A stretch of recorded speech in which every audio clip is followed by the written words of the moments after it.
खुलुमबाय नोंथांमोनखौ गिबियावनो बयखौबो बड'जबनि स्लाव बरनायना लाग्रोनाय जाबाय लोगोफोर जोंहा स्कलारशिप ओंखारना फैदों ONGC फाउन्डेसन स्कलारशिप बे जाबाय जोंहा स्कलारशिपनि नामा दा नोंथांमोना लोगोफोर बे स्कलारशिपखौ एप्लाइ खालामनो थाखाय नोंथांमोना जुदि हायार सेकेन्डारि पास जानानै आन्डार ग्रेजुवेट फरायगासिनो दङबा अब्लाबो नोंथांमोना एप्लाइ खालामनो हागोन आरो ग्रेजुवेट जानाय एबा आन्डार ग्रेजुवेट फरायबाय थानाय आरो जायफोर बिथांमोना दायो माने पोस्ट ग्रेजुवेट फरायगासिनो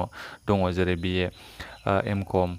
MA MSc बेफोरबायदि फरायगासिनो दङबा एबा पास जानाय बिथांमोनाबो बे ONGC नि स्कलारशिपखौ एप्लाइ खालामनो हागोन दा नोंथांमोना जाहाथे बेनिखायनो भिडिअखौ जोबजासिम नायो एलिजिबिलिटिनि बागैबो एसे मोजाङै खोन्थागोन आरो स्कलारशिप एमाउन्टखौथ' नोंथांमोना थाम्बनेइलाव नायना मिथिखाबाय जानांगौ जोंहा 40,000 स्कलारशिप एमाउन्ट दङ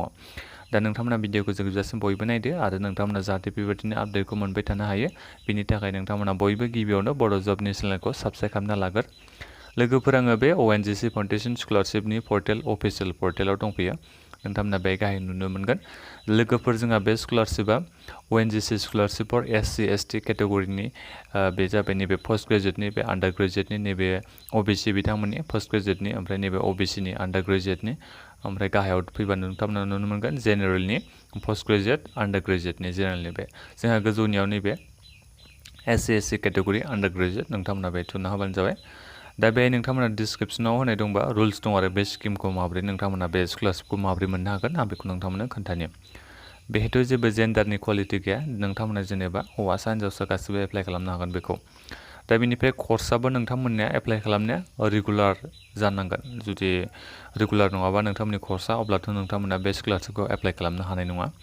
दा बेनिफ्राय बैसोआ नोंथांमोननिया मेक्सिमाम 30 बोसोरनि जानो मोनगोननो माने नोंथांमोननि बैसोआ 30 बोसोरनि जौसिनानो 31 32 बेफोरबायदि बैसोनि एप्लाइ खालामनो हानाय नङा 30 बोसोरनि गाहायनि केन्डिडेटफ्रा बे स्कलारशिपखौ एप्लाइ खालामनो हागोन बिनिफ्राय लोगोफोर बे मार्क्सनिबो माखासे खोथा होदों नोंथांमोना नायनो हागोन क्लास 12 आव नोंथांमोना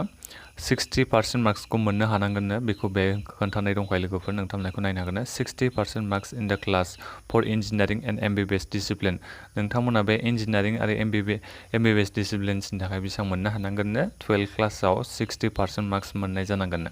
बेनिफ्राय नोंथांमोना नैबे पइन्ट हिसाबै नायोबा अभारअल 10 पइन्ट्सआव 6 पइन्ट मोननाय जानांगोन नोंथांमोना बे स्कलारशिपखौ एप्लाइ खालामनो थाखाय बेखौ बे मोनसे इम्परटेन्ट जानाय दङ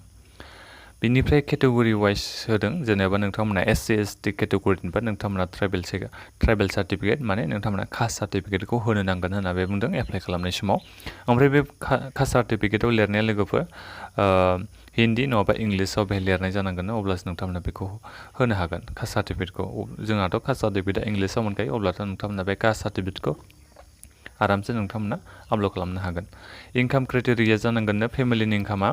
न'खरनि इनकामा 4.50 लाख माने 4,50,000 रांनि खमसिन जानांगोननो जुदि नोंथांमोननिया 4,50,000नि बाराबा न'खरनि फेमिलिनि इनकामा अब्लाथ' नोंथांमोना बे स्कलारशिपखौ एप्लाइ खालामनो हानाय नंला नोंथांमोना जाथारनांगोन बे 4.5 लाखनि खमसिन जानांगोन फेमिलिनि इनकामा दा नोंथांमोना बेहाय एप्लाइ खालामनो थाखाय गिबियावनोथ' नैबे थिक खालामनांगोन ओमफ्राय डिक्लेरेसन मोननै बे डिक्लेरेसन आन्डारटेकिं ओमफ्राय डिक्लेरेसन बे मोननै फर्मखौ नोंथांमोना डाउनलड खालामनानै माबा खालामनांगोन फिलआप खालामनानै नोंथांमोना साबमिट खालामनांगोन ओमफ्राय बे जाबाय जोंहा आन्डार ग्रेजुवेट ना आरो पोस्ट ग्रेजुवेटनिखौ आं नोंथांमोननो खोन्थानि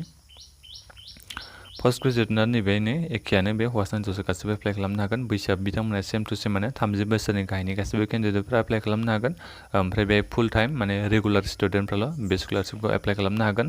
ओमफ्राय नोंथांमोननि मार्कआ ग्रेजुवेसनाव बेसेबां मार्क्स जानांगोन 60% मार्क्स थानाय जानांगोन बेनिफ्राय नैबे बुंदों माबानि थाखाय आरो पोस्ट ग्रेजुवेट कर्सेसनि थाखाय जेरै जिअल'जि बे MBBA दङ बेफोरनि थाखाय नोंथांमोननि मार्कआ 6 पइन्ट थानांगोन 10 पइन्ट्सआव बे नैबे CGPA बेफोरबायदि केटेगरियाव नायोबा पइन्ट हिसाबै नायोबा अब्ला नोंथांमोननि मार्कआ ग्रेजुवेसनाव बेसेबां थानांगोन एप्लाइ खालामनो थाखाय 60% मार्क्स थानांगोन दा बेनिफ्राय बेहायबो नोंथांमोना ट्राइबेल सार्टिफिकेट माने कास्ट सार्टिफिकेटखौ नोंथांमोना एप्लाइ खालामनाय समाव होनांगोन बेनिफ्राय बे सेम टु सेमानो न'खरनि फेमिलिनि इनकामाबो 4.50 बे लाखनि नोंथांमोननिया खम जानांगोन न'खरनि फेमिलिनि इनकामा बेहायबो नोंथांमोना बे मोननै डिक्लेरेसनखौ आन्डारटेकिं आरो डिक्लेरेसन बे मोननैखौ डाउनलड खालामनानै नोंथांमोना फिलआप खालामनो नांगोन बे जाबाय जोंहा जेनेरेल माबानिया लोगोफोर SC ST ना बे आन्डार ग्रेजुवेट आरो पोस्ट ग्रेजुवेट मोननैनिखौबो खोन्थाबाय आं दा लोगोफोर जोंहा एप्लाइ अनलाइना दिनैनिफ्राय स्टार्ट जागोन दिनै 7 जुलाइ नालाय दिनैनिफ्राय एप्लाइ अनलाइना स्टार्ट जागोन दा एप्लाइ अनलाइना दायो स्टार्ट जाथ'वाखै जायखिजाया दा 10टा 11टासो समाव एप्लाइ अनलाइना स्टार्ट जागोन नोंथांमोना आङो भिडिअनि डिसक्रिपसनाव लिंकखौ नोंथांमोना भिडिअनि डिसक्रिपसनाव मोननो हागोन आं बेखौ होना दोनखादों नोंथांमोना दा जाहाथे चेक खालामो बयबो एप्लाइ खालामनो सानदोंबा 10टा 11टासो समाव दिनैनिफ्राय एप्लाइ अनलाइना स्टार्ट जागोन नालाय जुदि नोंथांमोना एलिजिबोलबा एप्लाइ खालामबानो जाबाय आरो माबाफोर सोंनांगौ दङबा नोंथांमोना भिडिअनि कमेन्ट बक्सआव कमेन्ट खालामबानो जाबाय आं नोंथांमोननो रिप्लाइ होनो नाजागोन आरो भिडिअखौ नोंथांमोना बयनोबो लोगोफोरनो शेयार खालामबानो जाबाय जाहाथे बयबो मिथिनानै बे स्कलारशिपखौ एप्लाइ खालामनो हायो लास्ट डेटआ जोंहा लोगोफोर 26 आगस्ट खालि नोंथांमोना बेनि सिगां जाहाथे बयबो एप्लाइ खालामनो नाजायो एलिजिबिलिटिया दङबा दा बेखिनियानो लोगोफोर भिडिअखौ बयनोबो शेयार खालामदो आरो जाहाथे बेबायदिनो आपडेटखौ मोनबाय थानो हायो बिनि थाखाय नोंथांमोना बयबो बड' जबनि चेनेलखौ साबस्क्राइब खालामनानै ला गोजोन्थों।